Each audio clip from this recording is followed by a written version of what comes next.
Friends, hello everyone. Welcome to our channel.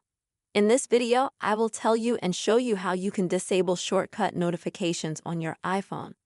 Please, friends, put likes under the video. Be sure to write your comments. And let's get started. So friends, please open the Shortcuts app itself on your iPhone first.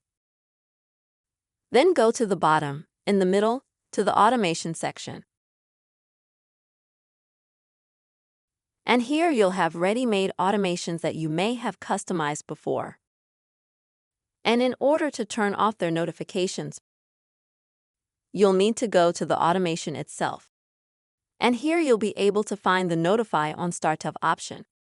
And you'll just need to disable the button next to it. Next, the main thing to remember is when you've done everything, just at the top right, click on Done. This way, friends, you will disable shortcut notifications on your iPhone. Friends, I really hope this video was helpful for you.